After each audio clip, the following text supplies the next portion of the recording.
Nós vamos orar com o nosso coração transbordando. Transborde agora no Espírito. Quero te pedir isso, Jesus. Vai, irmão, ora.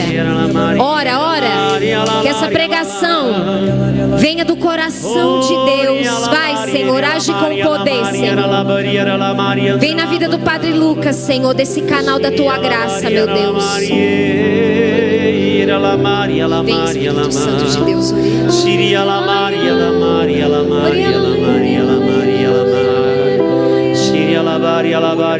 Espírito Santo de Deus. Vem sobre nós, vem sobre o Padre Lucas, Espírito Santo, vem. Age com poder nessa pregação, Senhor. Vem, Senhor, eis-nos aqui para te ouvir.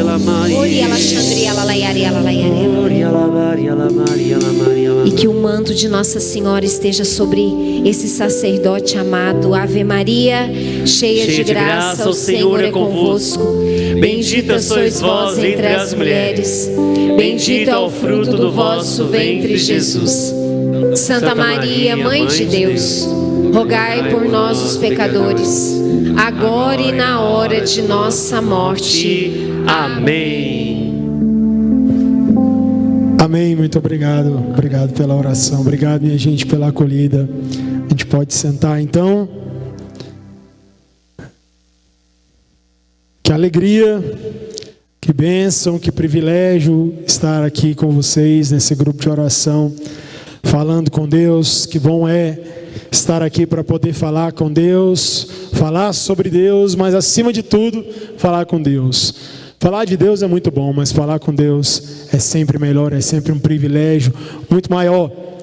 E, já me apresentei na missa, sou o Padre Lucas, e sou pároco da Paróquia Jesus de Nazaré, sou padre já há 12 anos, aqui da Arquidiocese de Brasília. 12 anos que eu tenho a alegria de viver esse ministério sacerdotal, de estar aqui servindo na igreja de Brasília. Já passei por algumas paróquias e há 8 anos eu sou pároco aqui em Samambaia, na Paróquia Jesus de Nazaré.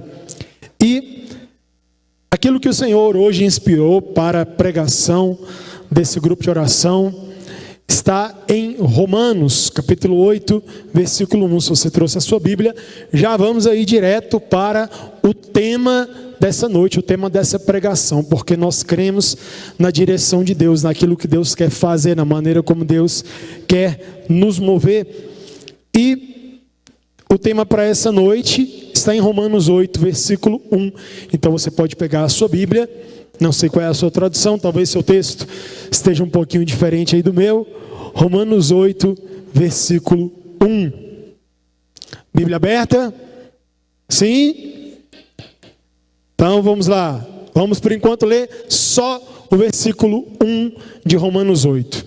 O texto diz assim: agora, portanto, já não há condenação para os que estão em Cristo Jesus. Olha como é que o texto começa na minha tradução, que aqui é a da CNBB, diz assim: agora, portanto, já não há condenação para aqueles que estão em Cristo Jesus. Para a gente entender do que São Paulo está dizendo aqui, e é de fato uma palavra maravilhosa para a nossa vida, não há condenação para os que estão em Cristo Jesus. A gente precisa entender um pouquinho antes o que São Paulo estava falando para poder dizer assim: agora. Se há um agora, é porque há um antes. Há alguma coisa que São Paulo estava falando para dizer que agora já não há mais condenação para os que estão em Cristo Jesus. Aí você pode voltar um pouquinho no capítulo 7, e aí você pode acompanhar aí a partir do versículo 14. Volta aí só um pouquinho para a gente entender por que São Paulo está dizendo agora não há condenação para os que estão em Cristo Jesus, mas porque tinha alguma coisa antes. E o que São Paulo estava falando antes? Para a gente entender o contexto bíblico, é muito importante a gente olhar para o todo, para tudo aquilo que de fato Paulo está falando, para a gente compreender a força dessa palavra, a força dessa mensagem, a força de Paulo dizer assim, que já não há condenação. E essa palavra é forte, né? Condenação. Não há condenação para os que estão em Cristo Jesus. Então, para a gente entender, aí a gente volta no capítulo 7, versículo 14 seguintes. São Paulo diz assim: sabemos que a lei é espiritual. Eu, porém, sou carnal, vendido ao pecado. De fato, não entendo o que faço, pois não faço o que quero, mas o que detesto. Se faço o que não quero, concordo que a lei é boa. Nesse caso, já não sou eu que faço isso, mas o pecado que habita em mim. De fato, eu estou ciente de que o bem não habita em mim, isto é, na minha carne, pois querer o bem está ao meu alcance, mas não realizá-lo. Não faço o bem que quero, mas faço o mal que não quero. Ora, se faço aquilo que não quero, então já não sou eu que estou agindo, mas o pecado que habita em mim. Portanto, descubro em mim esta lei: quando quero fazer o bem, é o mal que se me apresenta. Como homem interior, ponho toda a minha satisfação na lei de Deus, mas sinto em meus membros outra lei que luta contra a lei da minha mente e me aprisiona na lei do pecado que está nos meus membros. Infeliz que eu sou! Quem me libertará deste corpo de morte? Graças sejam dadas a Deus por Jesus Cristo, nosso Senhor. Portanto, pela minha mente, sirvo a lei de Deus, mas pela carne, sirvo a lei do pecado. Olha só, esse é um dos textos mais conhecidos de São Paulo. Na verdade, a carta aos Romanos, ela é chamada por muitos estudiosos como o quinto evangelho. O evangelho de Paulo, um dos tratados mais importantes que Paulo escreveu, de todos os textos, de todas as cartas que Paulo escreveu, Romanos talvez seja a mais importante, porque é um tratado onde Paulo vai falar e pregar sobre a graça. Paulo está pregando para o povo de Roma, mas ao pregar ao povo de Roma, obviamente Paulo está pregando para toda a igreja. Ele não está pregando para quem era judeu, para quem conhecia a lei de Moisés, para quem estava habituado ao falar sobre lei. Porque aqui a gente está vendo Paulo falando sobre lei. Paulo estava pregando para um povo que era pagão, que estava saindo do paganismo, estava indo para o cristianismo, estava adentrando para aquele mistério do qual Paulo estava pregando.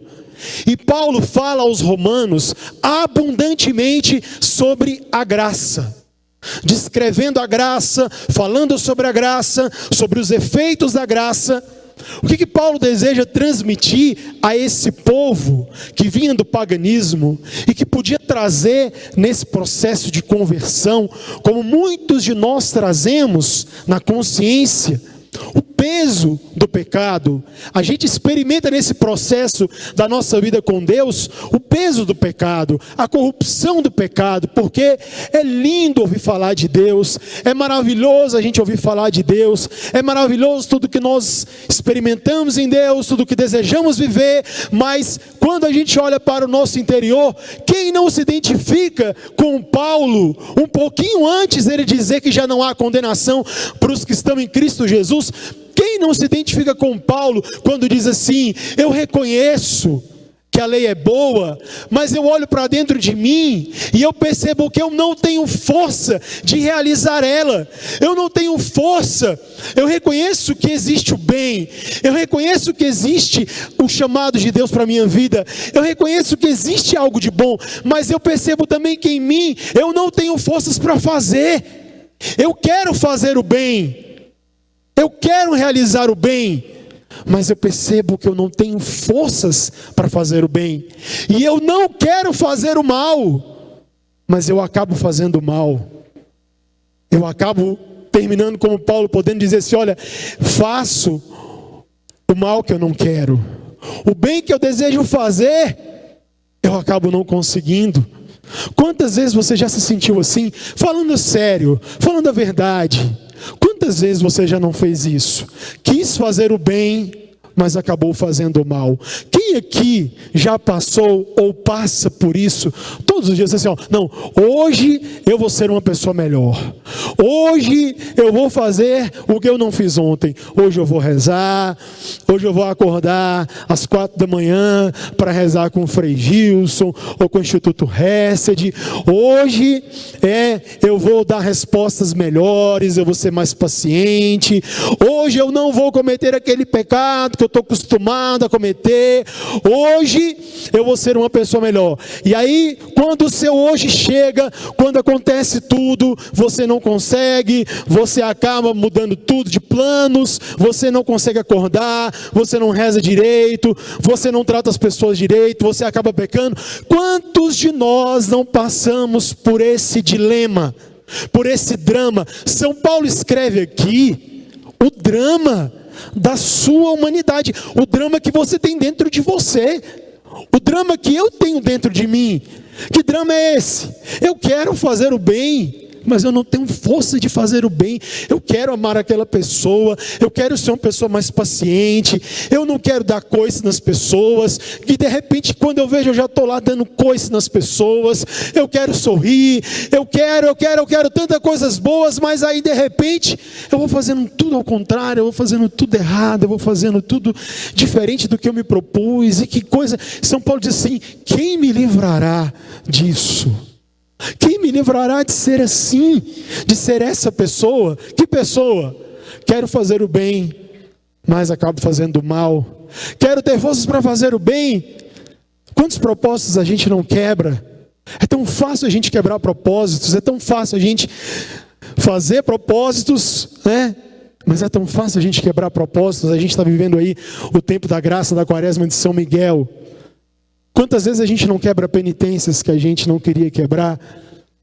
A gente promete, a gente fala, a gente diz que vai fazer, e a gente acaba fazendo o oposto do que a gente não queria fazer, o oposto do que a gente não desejava fazer, daquele propósito, daquela vida que a gente desejou, daquela experiência que a gente quis fazer ou quer fazer, e a gente acaba experimentando a nossa fraqueza, a nossa fragilidade. Quantos propósitos quebrados, quantas promessas quebradas, quantas coisas, quantas virtudes que a gente tentou e não conseguiu. Mas por quê? Porque existe uma coisa, existe uma tentação e um perigo que todos nós corremos. Um perigo de acreditar que tudo isso que nós podemos e queremos fazer, o bem que nós queremos fazer, a gente consegue fazer com a nossa própria força. A gente consegue fazer do nosso próprio jeito, com a nossa própria mão, da nossa própria forma, da nossa própria maneira. Quantos de nós não pensamos assim? É na raça, eu vou fazer, eu vou dar conta, eu vou vencer o pecado, eu vou vencer tal situação, eu vou mudar, eu sei que eu vou conseguir, eu vou escrever esses propósitos, vou cumprir, vou fazer, e a gente acaba caindo em uma heresia,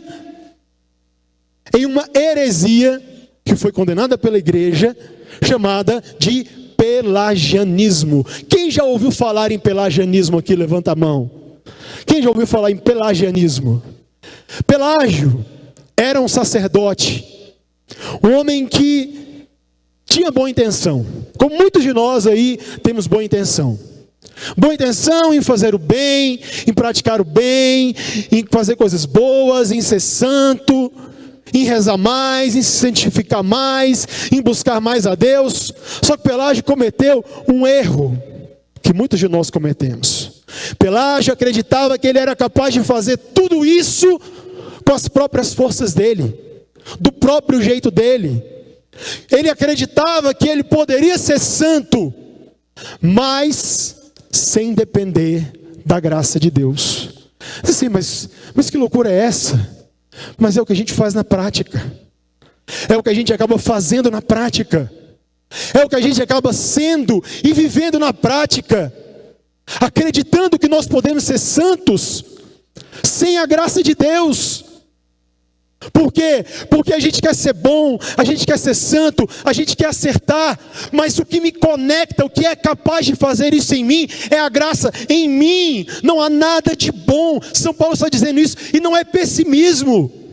Em mim, qualquer coisa de boa, qualquer sentimento bom, qualquer intenção que tiver dentro de mim, é puramente a graça de Deus. Não sou eu. Por que existem tantos vaidosos entre nós? Por que a gente é tão vaidoso? Por que a gente encontra tanta gente vaidosa às vezes na igreja?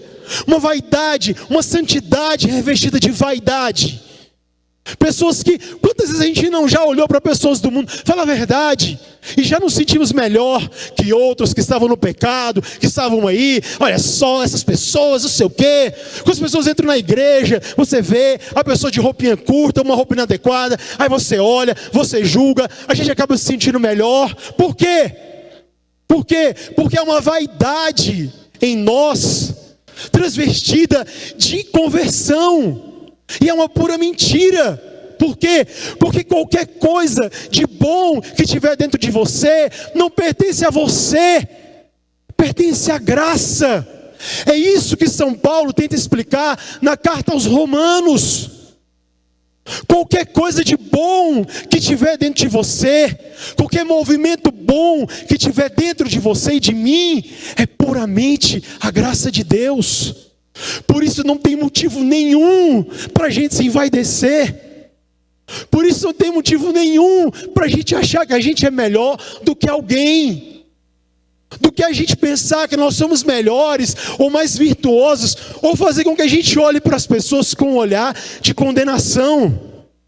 Aí a gente chega, de fato, naquilo que São Paulo está dizendo aqui. O que São Paulo está dizendo? Agora, olhando para tudo isso, a gente compreende o quê? Não há condenação para os que estão em Cristo Jesus. Por quê? Porque a condenação que eu merecia, que você merecia, que todos nós merecíamos, ela caiu totalmente sobre Jesus, sobre Cristo. Toda a condenação que todos nós merecíamos, ela caiu sobre Jesus na cruz. E puramente pela graça, pela misericórdia de Deus, nós fomos salvos, salvos do pecado, salvos do inferno. Nós somos salvos por causa de Cristo. E essa condenação, qual condenação? Do pecado, da maldade que nós temos, que todos nós temos, que todos nós mereceríamos, não existe mais para aqueles que estão em Cristo Jesus, para aqueles que permanecem em Cristo Jesus. Porque isso não é uma desculpa para o pecado, para eu pensar assim, já que não há mais condenação, eu posso fazer qualquer coisa. São Paulo diz, não há condenação para aqueles que estão em Cristo Jesus, não para aqueles que estiveram, mas aqueles que estão em Cristo Jesus. Não há condenação para aqueles que estão, para aqueles que permanecem em Cristo Jesus. Por quê? Porque eu sou totalmente dependente da graça.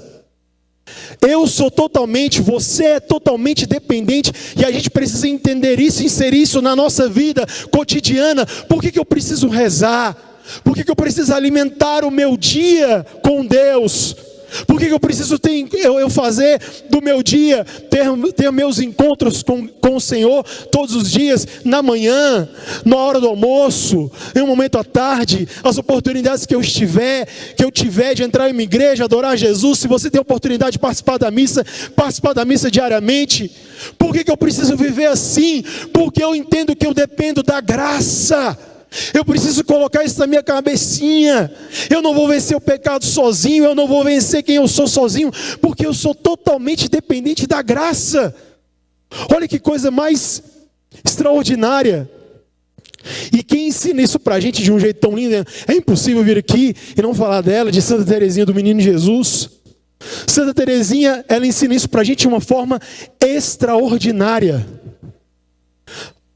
O segredo do doutorado, Santa Teresinha, ela recebeu o título uma das poucas mulheres que tem esse título na igreja de doutora da igreja, por causa da teologia nova e revolucionária de Santa Teresinha, mas é a teologia talvez uma das maiores e uma das mais simples, porque ela resume toda a sua teologia em duas palavrinhas: confiança e abandono. Confiança em Deus e abandono em Deus. Santa Teresinha do Menino Jesus, ela ajuda a gente a entender esse caminho de dependência da graça, porque assim, em um momento no manuscrito B, Santa Teresinha diz assim que ela não queria deixar de ser criança. Ela não queria deixar de ser criança. Ela não queria deixar de viver a sua infância espiritual. E aí isso pode parecer uma coisa errada, mas não é imaturidade querer permanecer criança. A gente não precisa amadurecer. Aí ela diz assim que não, porque a infância espiritual ensinou para ela que quanto mais infantil, mais criança espiritualmente ela for, mais dependente de Deus ela se torna. Mais dependente da graça ela se torna. E é o contrário do mundo natural. A gente, para amadurecer no mundo natural, a gente precisa crescer e deixar de ser criança. Mas olha só, no mundo espiritual é o contrário. Para você amadurecer espiritualmente, você precisa aprender a ser como criança espiritualmente, e a depender de Deus, e a não querer deixar de depender de Deus. Quando nós nos tornamos adultos, a gente tem que parar de depender das pessoas no mundo natural, mas na ordem da graça é o contrário. Eu tenho que aprender a depender de Deus, eu tenho que aprender a depender da graça. Santa Teresinha dizia: por isso eu não quero deixar de ser criança, é por isso que eu não quero deixar de ser menina, é por isso que eu não quero crescer. Por quê? Porque quanto menor eu for, mais criança eu for, mais eu vou depender do meu pai, mais eu vou depender de Deus, e Ele não vai ficar com raiva de mim. Ela dizia, quando eu cair. Por quê? Porque as crianças caem. As crianças caem, elas tropeçam. Um pai não fica com raiva de uma criança porque ela cai, porque ele sabe que ela vai cair porque ela é pequena. Ele sabe que ela vai cair porque ela é pequena. E por isso ele não se aborrece com ela. E ela dizia: e é por isso que eu não quero crescer, eu não quero deixar de ser criança, eu não quero deixar de viver a minha infância espiritual, porque eu quero depender da graça. Para você compreender essa palavra de São Paulo, de Romanos 8:1, de que não há condenação para aqueles que estão em Cristo Jesus, São Paulo está falando da nossa total dependência da graça de Deus. Porque se nós não dependemos da graça de Deus, nós vamos viver o que ele estava dizendo anteriormente. Existe a lei. Qual é a lei? São Paulo está falando de qual lei? Da lei de Moisés. São Paulo está falando da lei. Guardar domingos e dias de festas. Que mais? Não tomar o nome de Deus em vão. Honrar pai e mãe, guardar o domingo. Honrar pai e mãe, não matar, não roubar, não pegar contra a castidade. É fácil viver os mandamentos da lei de Deus? Não, eles estão aí. Os mandamentos estão aí. Mas por que eu tenho tanta dificuldade em cumprir? Porque eu tenho dificuldade de depender da graça de Deus. Pode parecer a coisa mais contraditória, mas não é. Na prática, a gente vive um pelagianismo. Na prática, a gente vive essa heresia, não dependendo da graça de Deus. Quando você não reza o seu terço, quando você não adora a Deus no seu dia, quando você não abre a sua palavra, quando você não abre a Bíblia, quando você não entra em uma igreja, quando você tem a oportunidade de receber a Eucaristia e não recebe, quando você tem a oportunidade de se confessar e não se confessa.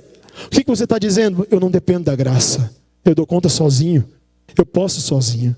Eu quero vencer o pecado, quero ser uma pessoa melhor, quero ter uma harmonia no meu lar, quero ter um casamento melhor. Mas na prática, a gente acredita que a gente é capaz de fazer isso sozinho. E sozinho, nunca conseguiremos. Sem a graça de Deus, jamais. A gente precisa entender que não há condenação, mas essa palavra de que não há condenação é uma palavra que se liga à nossa total dependência da graça de Deus. E quando a igreja tentou corrigir esse sacerdote Pelágio, com essa heresia do pelagianismo, a igreja usou exatamente a carta de São Paulo aos Romanos para dizer: nós dependemos da graça de Deus para tudo, tudo, tudo, tudo em nós é graça de Deus. Se te deu vontade de rezar, é a graça de Deus. Se te deu vontade de vir aqui hoje, foi a graça de Deus. Se te deu vontade de ir à missa, foi a graça de Deus. Se te deu vontade de se confessar, foi a graça de Deus. Se te deu vontade de ajudar alguém, foi a graça de Deus. Se te deu vontade de ser bom com alguém, foi a graça de Deus. Se te deu vontade de pedir perdão ou de perdoar, não pense assim: como eu sou bonzinho, como eu sou uma pessoa boa, tá vendo? Como eu estou me santificando. Não, meu amigo, não, minha amiga, não, meus irmãos. Foi a graça de Deus. É a graça de Deus. É puramente a graça de Deus a nossa vida. Isso faz com que a gente confie, como Santa Teresinha, confie inteiramente em Cristo, porque enquanto eu permanecer nele, não vai ter condenação que pesará sobre mim. Por quê? Não vai ter condenação que vai pesar sobre mim nenhuma, porque eu estou nele, eu estou na graça. E eu quero permanecer na graça, e eu preciso permanecer na graça de Deus, porque ela é que fará tudo em mim. Ela que me faz forte, ela que me coloca de pé, ela que me faz vencer os desafios, os obstáculos do dia a dia. É puramente a graça de Deus, não é mais: nossa, como fulano é forte, eu não sou forte. A graça de Deus é poderosa em mim. Nossa, como fulano como eu admiro fulano, a graça de Deus é que é poderosa nele. Nossa, como fulano é uma pessoa, que fala bem, que prega bem, que reza bem. Não é ele, é a graça de Deus. É a graça que opera nele. É a graça de Deus que está operando naquela pessoa. E é por isso, meus amados irmãos, que nós não temos o direito de olhar para ninguém com olhar de condenação. Se essa palavra, ela toca o seu coração, se é lindo a gente dizer e ouvir que não há condenação para os que estão em Cristo Jesus, eu perco todo o direito de dar ou de dirigir um olhar de condenação para qualquer pessoa, para qualquer indivíduo, que muitas vezes a gente olha com um olhar condenatório. Muitas vezes a gente age e a gente olha com um olhar condenatório. Uma vez, lá na paróquia, a gente foi fazer, não lembro se no ano passado ou no ano retrasado, na missa de Nossa Senhora do Carmo, a imposição do escapulário do Carmo, que é uma promessa de Nossa Senhora, uma das mais lindas que ela fez para quem usasse o escapulário todos os dias, com devoção a Nossa Senhora. Grandes promessas de salvação para quem usa o escapulário. Alguém que tem o hábito de usar escapulário, quem usa o escapulário aqui todos os dias? É uma grande graça você usar um escapulário. Inclusive, Santa Teresinha, o hábito dela era formado por um grande escapulário. Porque Nossa Senhora do Carmo prometeu muitas coisas para quem vivesse e morresse usando um escapulário. É um privilégio mariano, as pessoas que usam com devoção e tal, enfim. E aí, a gente estava fazendo na paróquia a imposição do escapulário, muitas pessoas, a missa ficou cheia. Você quer dizer, pelo menos a minha paróquia é assim, Você quer lotar uma missa, é dizer assim que eu vou dar alguma coisa. Vou dar a medalha de São Bento, lota. Vamos dar escapulário, lota. Então, tudo que a gente diz assim, o cordão de São José, lota. E aí, nesse dia, vamos dar porque a salvação é de graça, vamos dar o escapulário para todo mundo, Ninguém vai comprar, a gente vai dar o escapulário para todo mundo. E a igreja lotou. E aí fizemos o rito de imposição do escapulário, e uma por uma pessoa. E no final da missa, uma senhora veio falar comigo e falou assim: padre, deixa eu tomar água aqui, gente.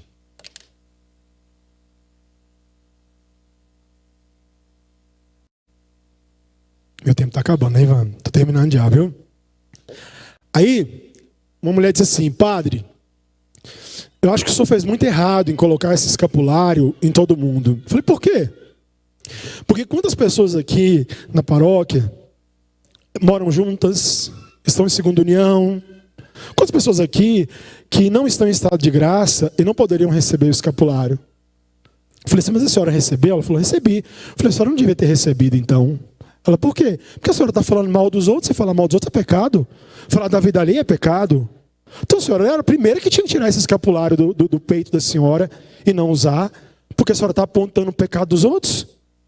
A senhora está olhando, querendo dizer quem é que pode, quem não pode, porque fulano, porque ciclano. Não é que não exista.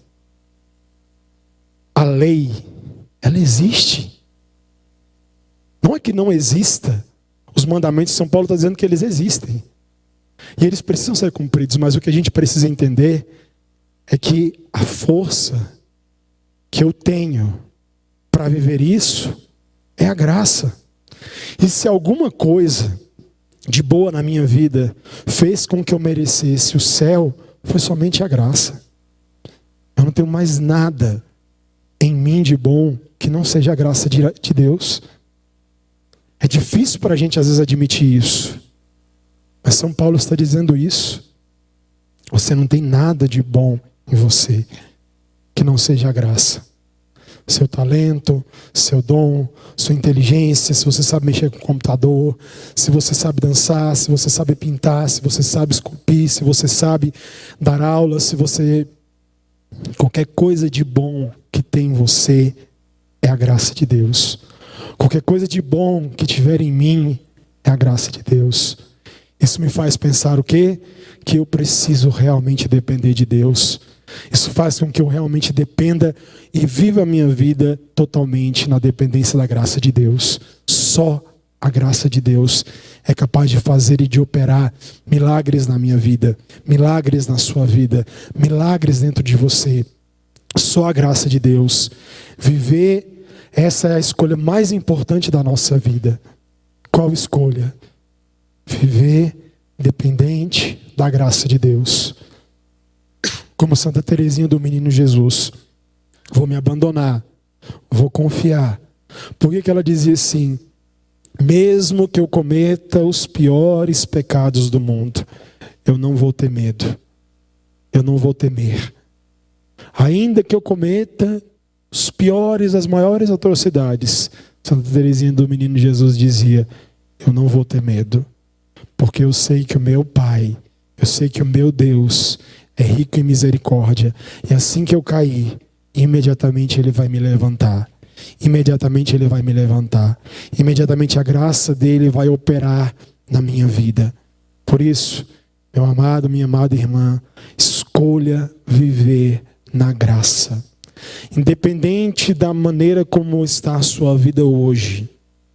Independente da maneira como você chegou aqui, como está a sua vida, como está o seu caminho, como está a sua situação, eu não sei qual é a sua situação.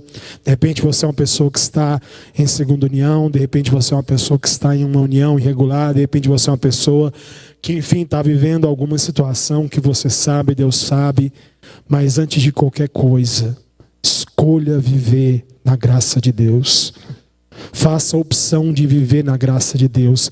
E viver na graça de Deus significa você escolher todos os dias estar conectado com Ele. Da maneira como você quiser. Fazendo aquilo que desperta o amor em você.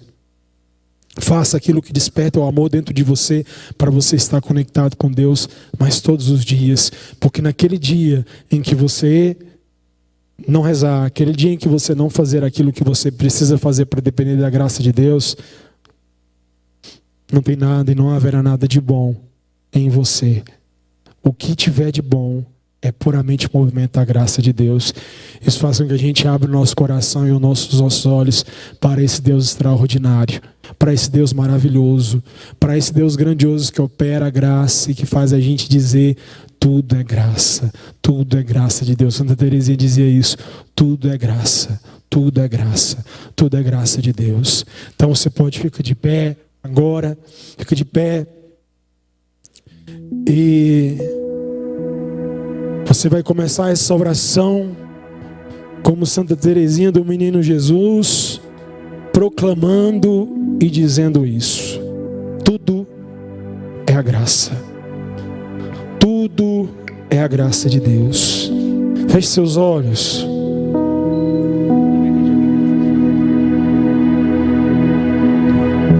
E olhe para a sua vida olhe para a sua história, tudo aquilo de bom que você é capaz de olhar, reconhecer, enxergar na sua vida, é puramente graça de Deus. Seja capaz agora de fazer a oração mais humilde que você pode fazer. Para muitos de nós é muito difícil admitir isso. Para muitos de nós é muito difícil abrir mão dos nossos méritos pessoais. Mas, meu amigo, seus méritos nunca seriam capazes de te salvar, nem salvar ninguém. Seus méritos nunca seriam capazes de tirar você do inferno. Nem meus méritos seriam capazes de me tirar do inferno. É somente o mérito da cruz de Cristo que opera maravilhas na nossa vida. Por isso, olhe para a sua história, olhe para dentro do seu coração, e diante de Deus faça essa oração humilde e diga para Ele: Senhor, tudo de bom que me aconteceu, que me acontece, que eu fiz até hoje, foi a graça de Deus. Tudo foi a tua graça, nunca fui eu, sempre foi a tua graça, Senhor. Sempre foi a tua graça. Isso me dá a certeza de que o Senhor nunca me deixou, o Senhor nunca me abandonou, o Senhor nunca desistiu de mim. Mesmo quando eu mesmo havia desistido, o Senhor não desistiu de mim. Tudo foi a tua graça, Senhor. A tua graça que me alcançou, a tua graça que me salvou, a tua graça que me salva, e a tua graça que me salvará, Senhor.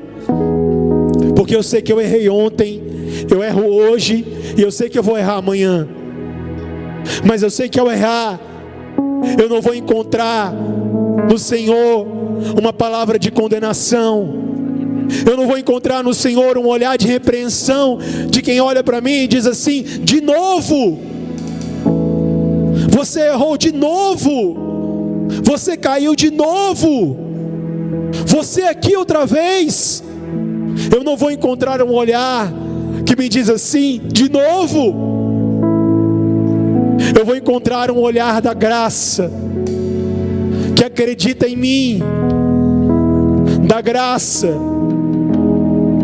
de um pai que olha para uma criança pequena que ainda está aprendendo a andar, e ao aprender a andar vai cair muitas e muitas vezes, como aquele pai que ensina seu filho ou sua filha a andar de bicicleta pela primeira vez, e na ousadia tira as rodinhas para ver se a criança vai conseguir, e ela cai,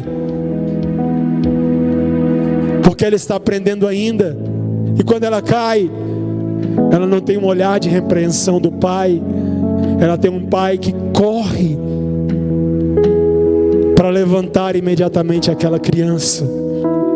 Isso é a dependência da graça. Essa é a dependência da graça. Erga seus braços o mais alto que você puder e comece a declarar que a partir de hoje você deseja viver somente pela graça, que você deseja viver somente da graça de Deus,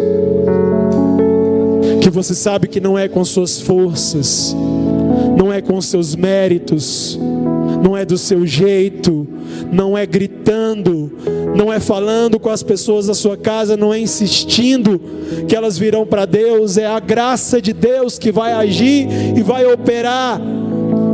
Nós não convencemos ninguém, quem convence é o Espírito Santo. Nós não fazemos nada, quem faz é o Espírito Santo. Por isso declare de todo o seu coração o seu desejo de viver inteiramente da graça de Deus, inteiramente da graça de Cristo.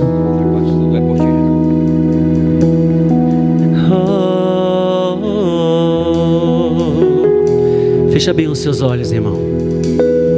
Fecha bem os seus olhos. Olha o que essa palavra fez em nosso coração nessa noite. Tudo que você faz é pela graça de Deus. Todo bem que você faz é pela graça de Deus. A graça de Deus é aquilo que nós fazemos, mas que sozinhos jamais faríamos. É dom dele, é o que nos salva. Pela graça somos salvos, pela fé. Isso não vem de nós, isso é dom de Deus. Tua graça, Senhor, é o bem maior.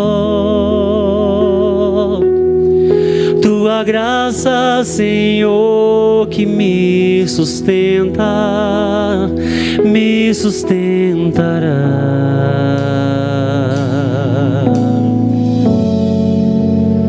me sustentará.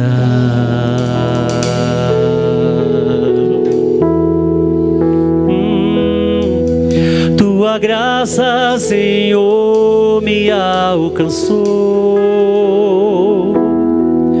Tua graça, Senhor, me salvou e me sustentará, vai. E me sustentará. Oh, e me sustentará. Põe a mão no seu coração. Tua graça me sustentará. Diga isso. Tua graça me sustentará. Tua graça, Senhor, me alcançou. Tua graça, Senhor, me alcançou.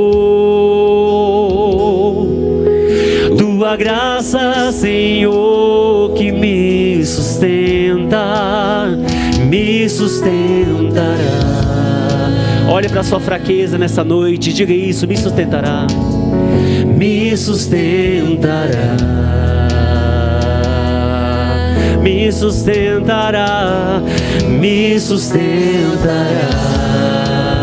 Nas horas mais difíceis, me sustentará. Levanta suas mãos agora e diga: tua graça, Senhor, me alcançou.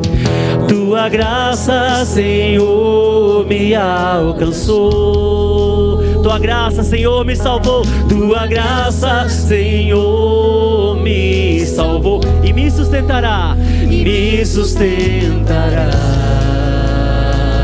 me sustentará, me sustentará.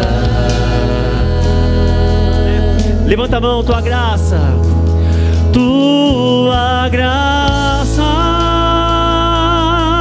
me sustentará, vai, me sustentará. Só os fracos agora, levante a voz e diga, vai. Tua graça me sustentará. Levante as duas mãos, guerreiro, e diga: tua graça, vai.